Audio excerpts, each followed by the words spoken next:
Muy buenas noches.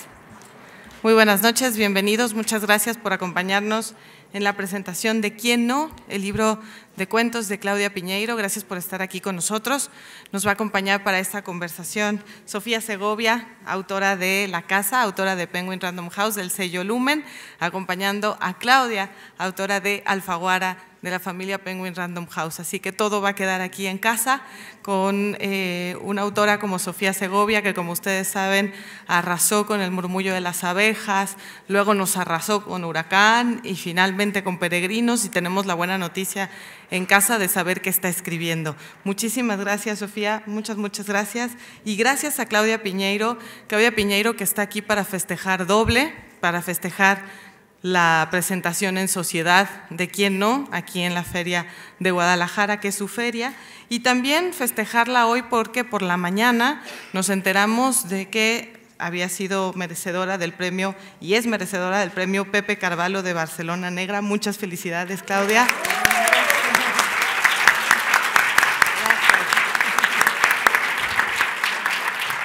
Y también darle un doble agradecimiento a Claudia Piñeiro, uno por regresar a esta su feria, por regresar a la Feria de Guadalajara, a México, y dos, por traer siempre con una elegante convicción el verde de una expresión de libertad, el verde que porta en un pañuelo o en un anillo o en sus ojos, como lo decíamos hace rato tras bambalinas.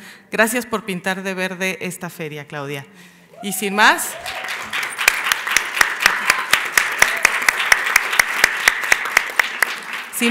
le dejo la palabra a Sofía Segovia. Muchas gracias, Mayra. Bienvenidos todos. Realmente estoy muy contenta de estar aquí porque, Claudia, me encantó tu libro. Ay, muchas gracias. Me encantó, y mira qué buen gusto tengo, que ya premiada además y todo, qué buen gusto tengo yo. Pero quiero empezar con un reclamo, realmente. En este libro hay engaños. Hay engaños, y es que empieza con este título que es pregunta también, y es un reclamo también. ¿Quién no?, ¿verdad? A mí me pasó, pero ¿quién no? ¿Quién no haría esto? Hay mucho en este título, y este título nos incluye a todos, porque yo creo que alguna vez lo hemos preguntado, y me llamó muchísimo la atención porque desde aquí estamos todos. Y es un libro que promete estos cuentos maravillosos sin separarse de la cotidianidad. Y sí,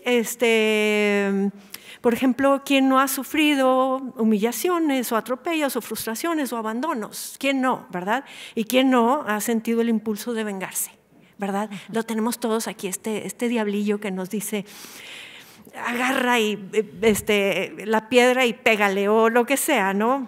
Es rarillo eso, pero ¿quién no es un poco raro también en su interior?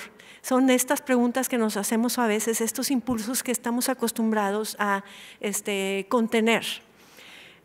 Y así parece empezar esta colección de cuentos, como yo decía, esto es tan cotidiano que podría suceder en la casa de mis vecinos. Esto podría suceder en México, y podría suceder en China, y podría suceder en Alemania, y podría suceder en cualquier lado. Y te va llevando de una manera, con este lenguaje y un tono tan sencillos. Y ahí está el engaño de Claudia. Es un poco engañoso, porque yo creo que el arte más grande se vale de la sencillez. No de artificios, sino de recursos así de las palabras rimbombantes ni nada. Estas palabras de Claudia aquí son las que nos hablan directo, son las que quizá hemos pensado nosotros, pero ahí está me parece que el gran logro de todos tus cuentos es empezar así, seguir así, en este tono, en este ritmo, y parece que sí vamos comprendiendo que hay estos cuentos van de lo que nos hacemos unos a otros, y de lo que sentimos también, y de lo que nos darían ganas de hacer. Por ejemplo, encontramos, fíjense que, no sé, qué común, qué normal, qué historia quizá que hemos sido nosotros, o que ha sido alguien una madre que se frustra porque le juzgan al hijo en el colegio, porque tiene ADD. Y decimos, realmente es un arte que alguien vaya a contar un cuento de algo que sucede, algo tan cotidiano, ¿no? Pero al final encontramos a esta mujer que quisiera vengarse de todos. ¿Y sabes a quién me recordó un poco? No sé si vieron la película de Fried Green Tomatoes. Es muy vieja, ¿sí? Bueno, de lo que se han perdido, la verdad. Pero bueno, lo que sucede es que hay este personaje que interpreta a Kathy Bates. ¿Tú te acuerdas qué película? Fried Green Tomatoes. Sí, claro, bueno, tomates verdes fritos para los que no tomates verdes fritos. Tomates verdes fritos. Hay este personaje que está totalmente, se restringe de todo, está muy sometida en la casa, pero va conociendo a esta viejita y la va transformando hasta que un día está fuera del Target o de alguna de esas tiendas, ya saben ustedes cuáles, esas donde hay que ir a buscar el estacionamiento, y ella está buscando el estacionamiento y va muy tranquila y le dice el que va a salir, yo aquí te doy mi lugar, y entonces ella se echa para atrás muy tranquila, y en eso cuando ya le toca a ella meterse al lugar, se le mete un bochito, ¿verdad? ¿Se acuerdan de esa escena? Y se queda totalmente, esa tranquilidad que tenía era totalmente fingida, y entonces sigue el impulso que tiene, y con su Cadillac, con su LTD, aquellos antiquísimos, va y choca el bocho. ¿Y quién no ha tenido ese impulso, no? Pero ella lo sigue. Y me recordó esta señora así, porque dice, voy a sacarle pistola y me los voy a matar a todos, o lo que sea, ¿verdad? Y dije, Kathy Bates, esto me recuerda a Kathy Bates. Pero me encantó, y entonces seguimos así, siguiendo las historias de estos personajes maravillosos, que también se me hacen un gran acierto, porque hay tan poca descripción de los personajes que realmente podrían existir en cualquier lugar, hasta que oímos cómo hablan y hablan como argentinos, ¿verdad? Pero realmente dices, son mis vecinos, soy yo, quizá nos podría pasar a cualquiera esto que estamos leyendo. Y ahí está el otro engaño, aquí está, y me pareció maravilloso también la selección de los cuentos, ahorita lo hablábamos, esta selección que nos lleva de, bueno, es lo cotidiano, sí, mira lo que se hacen unos a otros, se abandonan, se frustran, pero se contienen. Hay estos cuentos maravillosos también, por ejemplo, el de, me encantó ese cuento. Te has de haber reído mucho cuando lo escribiste, ahorita me dices. ¿Cuál? El de la madre de, sí. Aquí lo tengo apuntado. De Mariano Sorno. De Mariano Sorno. Me encantó porque, bueno, hasta aquí lo tengo marcado, les leo tantito. Sí, me encantó. Es un niño que se pelea con otro en el fútbol. Y entonces va y se dan de golpes, y un niño le dice al otro, lo voy a decir yo, pero en realidad lo dijo él, eres un hijo de puta, ¿verdad? Y el niño se ofende muchísimo y le dice, no, no soy, ¿por qué hablas así de mi madre? Y se queda el otro niño, ¿yo qué dije de su madre? Me encantó. Te reíste mucho. Me encantó porque ahí está también la inocencia de los niños, algo también que creo que lo hemos visto también en los propios, ¿no? Y después cuando le preguntan, pues, ¿qué le dijiste? Y dice, yo le dije hijo de puta al hijo cuando me pateó el otro día. A la madre no le dije nada, ¿verdad? Y entonces en este cuento hay todo este juego de es que yo le dije, no, yo no quería decir eso, y bueno, finalmente entendemos por qué tanta ofensa. Pero entonces tiene este momento, este plató aquí donde nos reímos un poco, pero también vemos esta condición humana de los malentendidos y todo. El coach les trata de explicar que aunque digas esto no quiere decir aquello. Me encantó también porque es un estudio del significado. Y luego nos va metiendo Claudia en esta zona un poco más oscura, ¿no? Y unos cuentos maravillosos también, donde me pareció también, híjole, casi como Edgar Allan Poe hablándonos al oído. aquí en lo cotidiano, en lo normal. Edgar Allan Poe nos lleva a estas situaciones que dices, están allá, pero esto está en lo cotidiano. Unos ojos azules que se convierten en el Tall Tale Heart. ¿Cómo se llama en español ese cuento? El corazón delator. Bueno, el casco amontillado también, en que en realidad es el remordimiento propio el que ataca al personaje, y se me hizo así fuertísimo y dije, ya, ¿qué más? No, pues más. Entonces realmente les recomiendo muchísimo, muchísimo este libro, lo van a disfrutar. Yo lo fui leyendo poco a poco los cuentos así y pensé en serio que iba a leer pues un cuento y otro cuento, muy bien, terminan todos así de esta manera tan sabrosa, y después al final los cuentos más adelante se van haciendo cada vez más intensos. A mí siempre me gustó Edgar Allan Poe. Y lo que resulta aquí, y también es pues yo creo que el gran logro también es, no es estos lugares oscuros, estas tinieblas y lugares así medios misteriosos, así. No, es el salón de belleza, es la casa de campo, es lo normal, ¿no? Y lo que pasa es que al final me quedo yo con esta idea, y ahorita nos platicas tú también, que es que los monstruos pueden nacer del impulso. Un impulso te puede convertir en monstruo, que pueden ser esos monstruos los vecinos o nosotros mismos, si obedeciéramos a los impulsos como el de Kathy Bates, que nos dio risa ahí en la película, pero por favor, ¿verdad? No sigamos ese ejemplo, ¿no? Si los obedeciéramos, quizá no sabemos cuántos nos harían monstruo, porque muchos quizá que nos pasan por aquí, nuestro cerebro ha aprendido desde la niñez a contenerlos, y no nada más eso, sino a callarlos. Y si nos atreviéramos a reconocerlos, nos daríamos cuenta que aunque no siguiéramos el impulso, quizá también somos un poquito monstruos. Y entonces, ¿quién no? ¿Quién no es rarito? ¿Quién no es monstruo? ¿Quién no?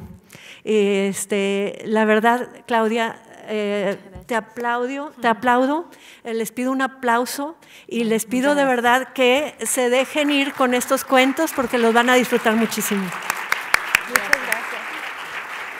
Me encantó. Bueno, no tengo preparado algo específico, entonces voy a retomar algunos de los puntos que dijo Sofía, que me gustó muchísimo sobre los cuentos, empezando por los monstruos, ¿no? Hay un libro de Bruno Bettelheim que se llama El psicoanálisis de los cuentos de hadas, donde él defiende esta cosa de los cuentos para niños que tienen monstruos, ¿no? Caperucita y el lobo, ahora hay algunos padres que dicen, no, pero ¿cómo le vamos a contar cuentos así a nuestros niños, que a lo mejor se asustan y a lo mejor les hace mal, etcétera, etcétera? Y él lo que explicaba con ese libro es que el monstruo está dentro de uno y que al niño en realidad lo tranquiliza saber que ese monstruo que a veces se escucha en su cabeza, que es capaz de tener sentimientos negativos y demás, que él puede aplacar, que puede controlar, pero que lo tienen también los demás en la cabeza, ¿no? Porque si no, uno piensa que solo uno es el que a veces tiene ganas de matar a la maestra porque le dijo que su hijo no es tan bueno como los otros, o porque te sacaron el estacionamiento como a Kathy Bates, o lo que sea, ¿no? Me parece que de alguna manera el libro funciona en ese sentido como lo que decía Bruno Bettelheim, que en realidad tranquiliza saber que uno puede mantener todavía la cuerda que te detiene de este lado sin chocar el auto, pero podés comprender a esta mujer que se le cortó la cuerda y pasó del otro lado, ¿no? A mí cuando me propusieron hacer este libro de cuentos, yo durante varios años me resistí porque me parece que son cuentos escritos a lo largo de toda mi carrera. Mientras yo escribía novelas, iba escribiendo cuentos, y lo que no quería era esa cosa de juntar todos los cuentos que tenés y meterlos en un volumen de cuentos firmado por un autor. Entonces lo que quería y recién pasó este año, es encontrar una cantidad de cuentos de los cuales yo pudiera escoger los que sí me parecía que tenían una curva dramática, un por qué estar juntos. Y ese quién no, que está en la tapa que vos también describiste, tiene que ver con eso, ¿no? Personajes puestos frente a un abismo, teniendo que tomar una decisión que a lo mejor no es la decisión que nosotros pensamos que tomaríamos, pero en realidad no estamos seguros porque no estamos en esa situación. Vos hablaste antes de la descripción de los personajes y que en el cuento podría suceder en muchos lugares porque la descripción es escueta. A mí me gusta mucho lo que dice John McKee, que es un gran guionista de Hollywood, que él dice que lo importante en los personajes, que hay una discusión entre si importa más en los guiones la trama o los personajes. Podemos trasladarlo a la literatura, la misma discusión, ¿no? Entonces él dice, no, es que en realidad es una discusión vana, porque trama y literatura son la misma cosa. Trama y personajes, en definitiva, son la misma cosa, porque uno les hace hacer cosas a los personajes para entender quiénes son. Esto quiere decir, no importa tanto, en este caso por lo menos, si el personaje es alto, bajo, flaco, gordo, rubio, morocho, sino qué decisión toma frente a ese abismo. Y recién cuando sabemos qué decisión toma, empezamos a conocer al personaje. Eso, en este caso doy muchas veces como ejemplo La decisión de Sophie, la novela de Stirton, y que tiene esa película que ustedes recordarán, que uno no termina de entender ese personaje hasta que sabe que un día estaba en un tren y que tuvo que elegir entre sus dos hijos a cuál dejaba y a cuál no, ¿no? Y ahí uno termina de entender ese personaje. Por eso me gusta ese recorrido. ¿Qué decisión toman? Y poner al lector en la obligación de sentirse que si está ahí, aunque él esté seguro de que no va a ser lo mismo, por lo menos sentir que puede caminar con sus zapatos y comprender, ¿no? Que haya algo de empatía. Después, con respecto a lo que dijiste de lo cotidiano, a mí me gusta mucho algo que dijo Chekhov, que es un cuentista que a mí me encanta y que ustedes conocerán seguramente, si no por sus obras de teatro, pero cuando él empezó a escribir cuentos, cuando él, digamos, que escribía cuentos, que los personajes también eran personajes cotidianos, no eran personajes extraños, y alguien le dijo, porque en ese momento no estaba de moda escribir con personajes tan cotidianos, y alguien lo criticó por esto y él le contestó, bueno, no siempre el drama ocurre mientras escala el Himalaya. A veces ocurre mientras una mujer y un hombre comen un plato de fideos sin hablarse una noche. Y creo que los cuentos, de alguna manera, a mí que me gusta tanto Chekhov, recogen esto que aprendí de él, ¿no? El drama puede estar mientras una mujer y un hombre comen un plato de fideos. El tema es contar ese drama. Y ahí me gusta traer la teoría de Piglia, de cómo se arma un cuento, ¿no? Piglia dice que eso que nos enseñaron nosotros en el colegio de que un cuento es un inicio, desarrollo y final sorpresivo, eso quedó un poco pasado de moda o, digamos, lo piensa de otra manera que a mí me gusta más, que es que un cuento tiene dos historias, ¿no? Una historia que se cuenta en la superficie, que es la que nosotros estamos escuchando en primer plano, y una que se va contando de a poco y subrepticiamente por debajo. Y sobre el final del cuento hay una revelación. Se revela la historia que está por debajo y esa revelación es lo que produce un efecto sorpresa, pero no sorpresa porque me sorprendieron, esto no me lo venía a venir, sino por la revelación, porque se revela esa otra historia. Y él da un ejemplo que es a mí me gusta mucho, que dice que en las notas de Chekhov se encontraron, cuando se murió, un apunte que decía, un hombre va al casino de Monte Carlo, hace saltar la banca, vuelve al hotel y se muere. Y él dice, si Chekhov hubiera escrito este cuento, hubiera escrito cómo estaba ese hombre en el hotel antes de irse, cuáles eran sus angustias, por qué fue al casino, qué pensaba en el camino de vuelta, etc. Pero si ese cuento no lo escribiera Chekhov y lo escribiera Hemingway no contaría lo que le pasa a este personaje, simplemente contaría qué fichas eligió en el casino, en qué casillero las apoyó, de qué color eran las fichas, y luego va al hotel y se pega un tiro, ¿no? Y queda para nosotros saber qué hay por debajo del iceberg de Hemingway, de qué le pasaba a este hombre. Pero en cualquiera de los dos casos es como vos dosificás la historia que está por debajo y la historia que está por encima. Eso también me vino a la cabeza mientras te escuchaba hablar. Y otra cosa que mencionaste, me parece, es también algo del humor, ¿no? Que si te causaba gracia, ¿no? Y yo cuando empecé a escribir usaba mucho el humor. Creo que Tuya, que es mi primera novela, es la que más humor tiene. Después me fui amargando, no sé si fue la literatura o qué, pero cada vez fui menos y, por ejemplo, el libro con el que gané el Sor Juana, a mí me causa gracia, pero me dicen otros que no les causa ninguna gracia, porque es ese humor muy sórdido que tiene una ironía un poco angustiante también. Y en ese punto me gusta lo que dice Pirandello del humorismo. Él dice que lo que vale la pena no es tanto el chiste, que es eso que nos dicen y al instante nos estamos riendo, pero nos olvidamos al instante de cómo era el chiste, de qué nos hizo reír, sino lo que él llama el humorismo, que es algo que te hace reír, pero inmediatamente pensás, ¿cómo me puedo estar riendo de esta barbaridad? ¿Cómo me puedo estar riendo de esto? Me causó gracia también que el cuento que elegiste, que ella decía, te debes haber reído contando esto. Y la verdad que mucho no me reía. Creo que es una venganza. Uno muchas veces hace venganzas literarias. Porque a mí casi me expulsan de un colegio por decir que la monja era una hija de puta. Y entonces la monja, que era española, la llamó a mi mamá a decirle que me iban a expulsar. Pero yo era la mejor alumna, entonces era difícil expulsarme porque había dicho que la monja era una hija de puta. En realidad la monja lo que le molestaba es que yo dijera que era una mala persona. Pero ella se escudaba en su manejo del idioma español, que entonces me acuerdo que mi mamá estaba sentada ahí tratando de que no me expulsaran y decía, la monja decía, porque mi madre no es una exclusa, mi madre no era una exclusa y entonces yo me sentí muy ofendida, entonces yo le decía, pero lo que pasa es que usted como es española no entiende que nosotros no usamos eso para decir que su madre es una prostituta, sino para decir que usted es una mala persona y mi mamá me pateaba por debajo de la mesa porque cada vez estaba más cerca de la expulsión, ¿no? Y la verdad es que después, con muchos años después, porque uno piensa, bueno, estas cosas se van después. Muchos años después me pasó que un hijo mío le dijo a otro en un partido de fútbol, hijo de puta, y fue el padre a pegarle a mi hijo unos días después, no el niño, el padre del niño, a decirle que cómo se metía con su mujer, etcétera. Y todos estábamos como, ¿qué pasa acá? Hasta que apareció la mujer. Y la mujer se le apareció a mi hijo con unas pechos, ¿cómo dicen ustedes? ¿No? Así, es que cuando sí. nosotros no estábamos, fue al partido de fútbol siguiente la mujer y le dice a mi hijo, yo quiero que sepas que aunque yo tenga este cuerpo, yo soy una madre como cualquier otra. Entonces ahí mi hijo quedó tremendamente perturbado. O sea, finalmente el abusado fue mi hijo por haber dicho... por varios lados. Terrible. Entonces, bueno, cuando decís si me causó gracia, sí, ahora me causa gracia, pero en ese momento no me causó ninguna gracia.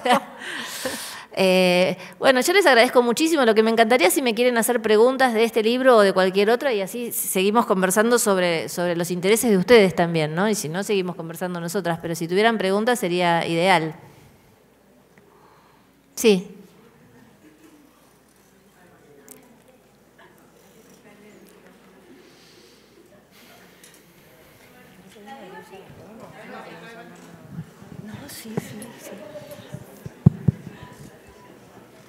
Hola, Claudia. Hola. El día de ayer tuvimos la oportunidad de escucharte en la presentación que tuvieron del Sor Juana y fue bastante increíble escucharte, nos gustó mucho. Y yo quería preguntarte a partir de lo que hablaste ayer y lo que hablas hoy, ¿de qué forma crees que te ha influenciado los cambios sociales que está teniendo en este momento tu país y América Latina en general? Si ha tenido alguna influencia en tu literatura y si lo podemos ver reflejado ahí. Bueno, yo creo que si va a haber alguna influencia va a ser de acá para el futuro, porque lo que está escrito estaba escrito, ¿no? Por ejemplo, en este libro de cuentos, ¿quién no?, hay un cuento que se llama Basura para las gallinas, que tiene que ver con el aborto, pero que yo no lo escribí ahora, por lo que pasó en mi país este año, que para los que no saben, se estuvo discutiendo durante todo el año si se aprobaba o no una ley de interrupción voluntaria del embarazo. Lo escribí hace 7 u 8 años. Y es un cuento que... no se nombra la palabra aborto, así como hace Hemingway también en un cuento que tiene que se llama Colinas como elefantes blancos, donde no nombra la palabra aborto. Y no se nombra la palabra aborto porque la palabra aborto estaba prohibida. Por lo menos en mi país y hasta hace poco nadie decía esa palabra. Decían eufemismos, ¿no? Se lo sacó, se lo va a sacar, cosas por el estilo.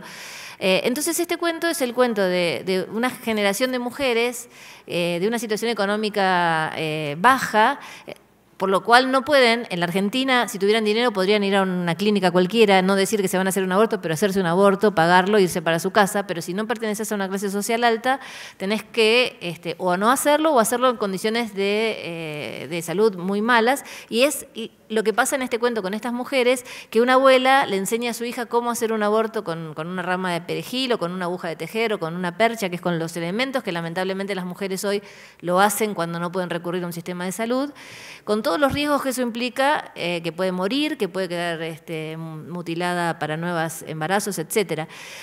Todo esto pasa en este cuento sin nombrar la palabra aborto, y en el cuento, no sé si vos lo notaste, que de lo que se habla son de los objetos, ¿no?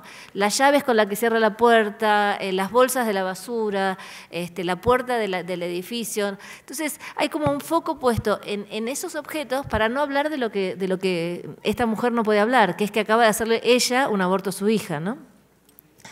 Ese cuento ya estaba escrito. Si yo lo tuviera que escribir hoy, pasaron muchas cosas en mi país y a lo mejor podría pensar escribir otro cuento, pero ese cuento me parece que tiene que quedar así sin nombrar la palabra, porque da cuenta de un momento en el cual esa palabra estaba prohibida, ¿no? Pasó en la Argentina, después de debatir mucho sobre esta ley, que familias enteras se sentaban en la mesa y aparecía una tía que decía, pero yo me hice un aborto hace muchos años, y aparecía una prima que decía eso, y la gente se sorprendía porque no había alguien tan cercano como tu prima, tu tía o tu mamá.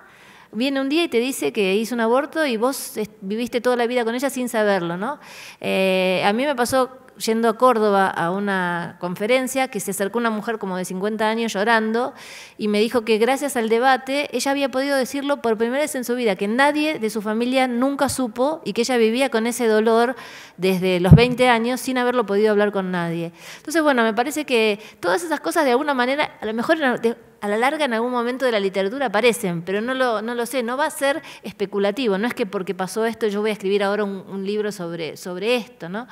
Incluso en algún momento a mí me tocó dar 2 discursos, uno en la Cámara de Diputados y otro en la Cámara de Senadores, cuando se llamaban a referentes sociales para hablar sobre a favor y en contra de la ley. Y en algún momento la editorial me propuso esos discursos publicarlos. Y a mí me parecía que, yo dije que no, porque me parecía que el discurso tiene un peso político en esa circunstancia, que el hecho de después ponerlo en un libro y comercializar ese libro le quita ese hecho, le quita ese peso, ¿no? Entonces uno tiene que estarse protegiendo también cuando haces ese tipo de intervenciones sociales, de que no se te desactive la intervención porque te dejas seducir por el hecho de que lo que dijiste vaya a terminar en un libro. A lo mejor dentro de unos años sí, cuando ya no no tenga ese peso, pero no ahora, ¿no? Bueno, muchas gracias por la pregunta. ¿Alguna otra pregunta? Ahí está. Muchas gracias por estar aquí en la FIL. Yo me he llevado una sorpresa porque había leído una novela tuya y no sabía que era tuya hasta que la han mencionado que tiene ese nombre, tuya. ¿Sí? Y te quería preguntar, bueno, también creo que otras de tus novelas... Esa es de las personas que no se fijan quién escribió una novela, entonces... Bueno, no debería de decirlo, No, está muy bien. Me la pasó una compañera de trabajo porque me dijo que creía que me iba a gustar mucho y efectivamente me gustó mucho. Y después me di cuenta que había visto una película que también estaba inspirada en una de tus novelas. Entonces, bueno, pues las cosas de la vida. Muchas gracias. Entonces, nada, tengo muchas ganas de comprar tu libro y te quería hacer una pregunta sobre, pues precisamente sobre la producción tuya que he visto previamente. Pues tienes, retratas en ocasiones diferencias sociales, pero también la hipocresía dentro de las unidades familiares o dentro de los contextos sociales, ¿no? Y me interesó mucho tu novela tuya porque me parece un punto de vista muy interesante el de esta mujer que tomando decisiones pues que quizás se inspira en un juicio no muy acertado, va desintegrando progresivamente una familia que quizás ya estaba desintegrada. Entonces me gustaría saber qué te inspiró a la hora de realizar esa novela. Muchas gracias. De nada. Ella habla de una novela mía que es la primera, que es esa que digo que era con humor, pero que después se me fue. Y la novela empieza así. Es una mujer que se entera que su marido le mete los cuernos, no sé si ustedes lo dicen así cuando es infiel a alguien, le pone los cuernos, y ella está acostumbrada a vivir así, es su vida y no le da demasiada importancia, pero aparece una relación que ella evidentemente se da cuenta que es importante porque el marido a las 12 de la noche dice se cayó el sistema de la computadora del trabajo, tengo que salir y no vuelve y así todas las noches. Entonces ella se empieza a dar cuenta que es alguien que puede poner en peligro esa familia hipócrita de alguna manera que ella vende hacia afuera, ¿no? Entonces lo sigue, esto pasa todo en el primer capítulo, lo sigue con el auto, el tipo va a un parque que hay en Buenos Aires que tiene un lago en el medio, empieza... se esconde atrás de un árbol, empieza a discutir él con su amante, que es la secretaria, un clásico por otra parte, ¿no? Y entonces, en esa discusión, la mujer lo quiere abrazar, él la empuja, ella se cae, se golpea la cabeza y muere. Y esta mujer está mirando todo desde atrás de un árbol, ¿no?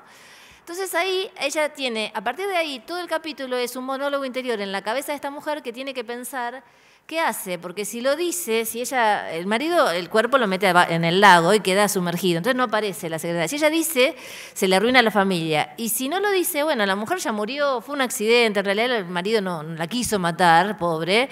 Y entonces a lo mejor si no decimos nada, seguimos para adelante como siempre. Eso es lo que piensa la mujer. Y todo esto pasa en la cabeza de ella.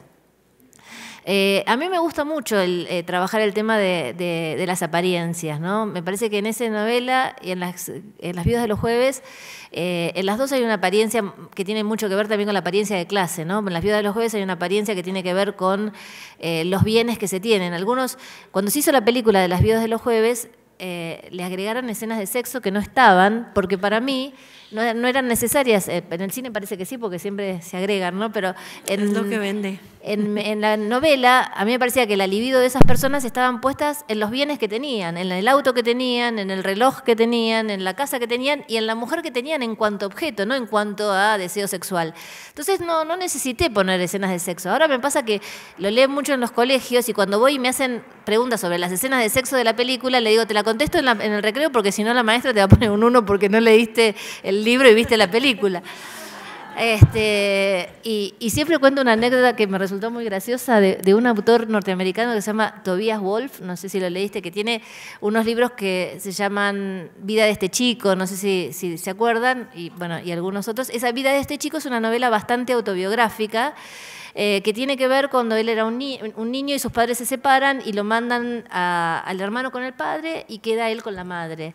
Y la madre empieza un derrotero por pueblos de Estados Unidos tratando de ganarse el sustento con dificultad, esos pueblos de Estados Unidos que no son ni Manhattan ni San Francisco, sino del Middle West, donde no es tan fácil llevar la vida adelante. En la película que se hizo, este chico es un Leonardo DiCaprio muy chiquito, muy jovencito, y la madre finalmente tiene una relación con un tipo que termina siendo su padrastro, que es Robert De Niro, con el cual él se lleva muy mal.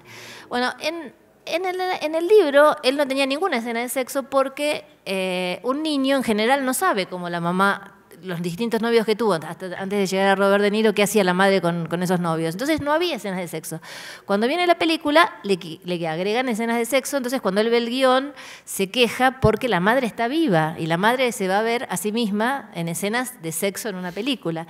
Entonces, por supuesto que le dijeron que no las podían sacar, pero le concedieron cambiarle el nombre a la madre. Entonces a la madre en la película la llaman Caroline. Entonces, bueno, va al estreno con la madre y dice que cada vez que aparecía una escena de sexo, la madre le apretaba el brazo, y venía otra escena de sexo y la madre le apretaba el brazo, y él sufría y la madre le apretaba el brazo. Y cuando termina la película le dice, ¿y mamá, qué te pareció la película? Bien, bien, pero ¿por qué me cambiaron el nombre? Y ella le dice, bueno, mamá, él le dice, mamá, porque tenía muchas escenas de sexo. Bueno, pero era sexo con Robert De Niro. Así que bueno, parece que el cine, uno se preocupa por los cambios que hacen cuando pasan las películas del cine y a veces no es tan para tanto. Pero bueno, volviendo a lo tuyo, sí, la hipocresía, el que dirán, las apariencias me interesa mucho, mostrar lo que se barre debajo de la alfombra. Creo que en esas dos novelas está mucho puesto en la clase social, pero también, por ejemplo, en Las grietas de Jara, que es la que ganó el premio Sor Juana, también está puesto en mantener un matrimonio a pesar de que no te interesa, mantener un trabajo a pesar de que no te interesa, porque no tenés como la valentía suficiente para decir quiero tener una vida mejor. Y esa novela a mí me costó escribirla porque el protagonista es un hombre y si bien no está escrita en primera persona, tiene una tercera persona muy pegada al punto de vista de él. Entonces tenía que meterme en la cabeza de un hombre que está todo el tiempo fantaseando con una compañera de trabajo, pero dice, no, pero yo separarme no me voy a separar porque yo con mi mujer tampoco tengo tantos problemas. Bueno, pero si mi mujer un día se muere, entonces sí. Entonces si mi mujer un día se muere, yo intentaría algo con esta que me gusta tanto, ¿no? Y el trabajo, la verdad que no le gusta porque siempre está haciendo edificios que son interesantes desde el punto de vista de ganar dinero, pero no los que él quisiera hacer, y siempre dibuja uno que es el que le gustaría hacer. Y no se atreve, nunca se atreve, hasta que, bueno, finalmente un día, por distintas circunstancias, en esa novela se atreve. Y ahí tuve el problema de la cabeza del hombre. No sé si a vos te ha pasado tener alguna voz, ¿tenés algún personaje que vos tuvieras en voz primera de masculino? Sí. Viste que es un inconveniente, ¿no? O sea, uno siempre duda de, ¿será así que piensan o no? Yo por lo menos tengo ese respeto, ¿no? Yo digo, así piensan y así es. La cuestión es que este hombre se hacía mucho los ratones con los ratones es cuando pensás así, me gusta tal chica, ¿no? Con esta compañera, y yo decía, bueno, ¿cómo será que se lo hacen igual que las mujeres? ¿Qué sé yo? Y le quise preguntar a varios varones y ninguno me quería responder. No. El único que me dijo que sí es mi hermano y me citaba para tomar un café y explicarme, pero nunca aparecía después, ¿no? Pero, en esa novela también hay un recorrido por unos edificios de Buenos Aires, los edificios más lindos para el arquitecto que era el protagonista de esta novela. Entonces yo contraté a un arquitecto especialista en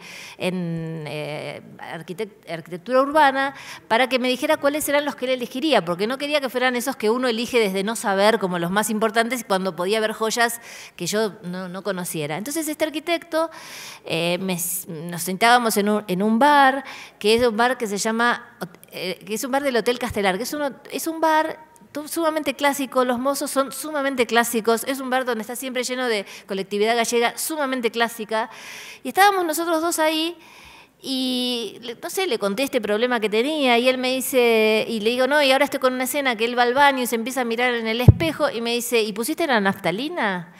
¿Ustedes saben lo que es la naftalina? Y yo le digo, ¿qué naftalina? Me dice, la naftalina en el mingitorio. Le digo, no, ¿qué naftalina en el mingitorio? No, en los baños de hombre hay naftalina en el mingitorio. Le dije, no, yo no sabía. Dice, bueno, espera un segundito, llama al mozo. Le dice, mozo, tenemos que ir al baño con la señora. Un minutito. No deje. El mozo, con el moñito así, dijo, bueno, ¿cómo no? Estaba como inquieto, pero fuimos al baño y había una pila así de naftalina porque parece que es un poco por el olor, pero parece que los hombres se divierten jugando con el chorro, con la naftalina también. Entonces, es como para que la invoquen, ¿no? Y que no haya tanto olor en el baño. Y él, según el arquitecto, es para que la invoquen. Me dijo, es más, nosotros diseñamos unos arcos como tiro al blanco, que si invocás en un lado es 100, si invocás en otro es 50. Yo pensaba, claro, ¿cómo yo desde mi cabeza de mujer me puedo imaginar que los hombres juegan con la naftalina o que invocan al arco? Si no me lo cuenta este hombre, jamás se me hubiera ocurrido, ¿no? Pero bueno, en definitiva, cada vez las cabezas de los hombres igual y de las mujeres son más parecidas, y eso que decís vos de, bueno, piensan así, yo también pienso que están bastante más cerca de nosotras de lo que a veces sospechamos, ¿no? Bueno, no sé si alguien me quiere hacer alguna otra pregunta.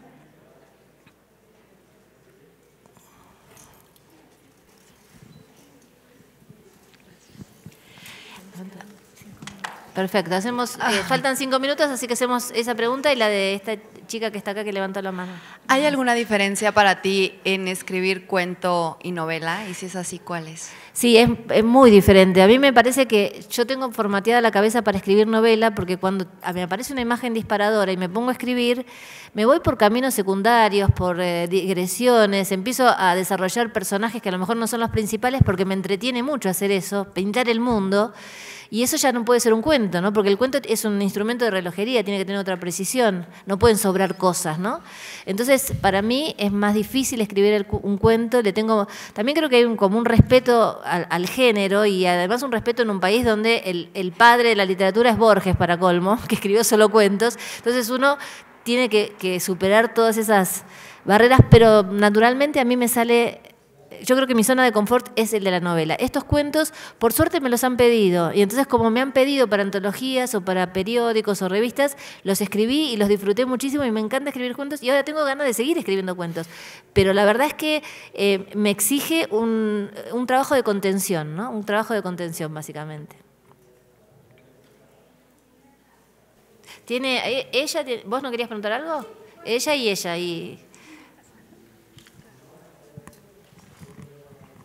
Ay, perdón, es que me da pena un poco porque es más sobre la forma. Cuando yo pienso en libros tuyos, que no los conozco todos desafortunadamente, ahí voy, pienso en estas páginas interminables a renglón seguido.